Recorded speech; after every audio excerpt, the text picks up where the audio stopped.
Hi and welcome to my English lessons. Ya hemos visto para qué se usa el presente simple y cómo se construyen oraciones afirmativas en este tiempo verbal. En esta clase vamos a ver cómo usarlo en oraciones interrogativas y negativas. Comencemos con una oración afirmativa. Por ejemplo, You speak French. Tú hablas francés. ¿Cómo hacemos para transformar esto en una pregunta? Ya sabemos que en inglés no basta con cambiar la entonación como hacemos en español. En inglés, para transformar una oración afirmativa en interrogativa, siempre tenemos que mover el verbo auxiliar y ponerlo delante del sujeto. En esta oración, el sujeto, el que realiza la acción, es you. Pero, ¿cuál es el verbo auxiliar? En la clase anterior vimos que las oraciones afirmativas en presente simple tienen un solo verbo, que por lógica es el verbo principal, no el auxiliar. Entonces lo que vamos a hacer es imaginarnos que hay un verbo auxiliar que está escondido dentro de esta oración y lo vamos a posicionar justo delante del sujeto. ¿Cuál es ese verbo? Es el verbo do. Y entonces la pregunta nos queda así. Do you speak French? ¿Tú hablas francés? Pero entonces, ¿qué significa el verbo do? Cuando funciona como verbo principal, do es el verbo hacer, pero cuando actúa como auxiliar, como en este caso, no significa absolutamente nada. Sí, aunque parezca extraño, el auxiliar do no tiene ninguna traducción, solo está ahí para indicarnos que esto es una pregunta y no una afirmación. ¿Y cómo respondemos a esta pregunta? Hay dos posibilidades, yes o no. Pero ya saben que si queremos ser personas bien educadas, no basta con decir yes o no. Tenemos que agregar algo más. Después de yes, tenemos que mencionar el sujeto y después el auxiliar.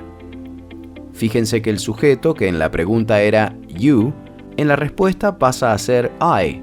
Porque si me preguntan, ¿tú hablas francés? No puedo responder sí, tú hablas francés.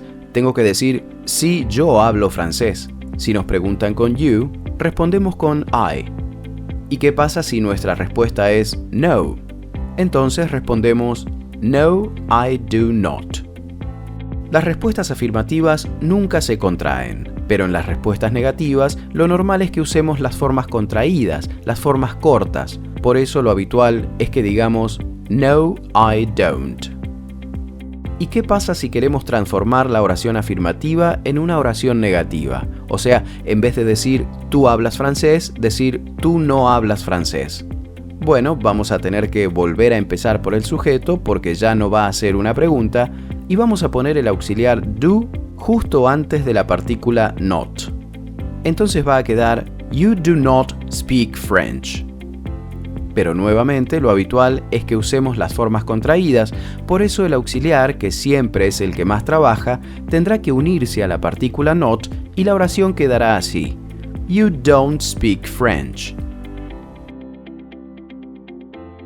Seguramente recuerdan que cuando hacíamos oraciones afirmativas en presente simple, debíamos tener en cuenta si el sujeto era alguna tercera persona, porque en esos casos el verbo sufría una modificación. Normalmente agregaba S o ES al final. Pensemos en una tercera persona. Por ejemplo, Mónica. Tendríamos que decir Mónica speaks French, poniendo esa S al final del verbo. ¿Y cómo transformamos esto en una pregunta? Ya saben que tenemos que poner un verbo auxiliar delante del sujeto, pero nuevamente vemos que aquí no hay verbo auxiliar. Entonces vamos a volver a usar el verbo do como auxiliar, pero como los auxiliares son siempre los que hacen el trabajo pesado, la conjugación que había adoptado el verbo principal al agregar la S, ahora la va a absorber el auxiliar, y en lugar de ser simplemente do, se va a transformar en does. Y la pregunta quedará así. Does Monica speak French? ¿Mónica habla francés? Siempre que haya un verbo auxiliar, es él quien se hace cargo de la conjugación de la tercera persona. Por eso el verbo principal pierde la S y vuelve a tener su forma básica. ¿Cómo respondemos a esto? Fácil, siguiendo siempre la misma fórmula. Yes más sujeto más auxiliar. Yes, she does. O no más sujeto más auxiliar más partícula not. No, she does not. La forma corta para esto es no, she doesn't. Y recuerden que esta es la forma más frecuente. Ahora, si queremos decir que Mónica no habla francés, volvemos a empezar por el sujeto y la oración va a quedar así. Mónica does not speak French. Contraemos para usar la forma más popular y decimos Mónica doesn't speak French. Al principio van a tener que pensar bastante en las reglas, pero con algo de ejercitación les terminará saliendo naturalmente, así que practiquen tanto como puedan. I hope you've enjoyed this lesson. See you next time.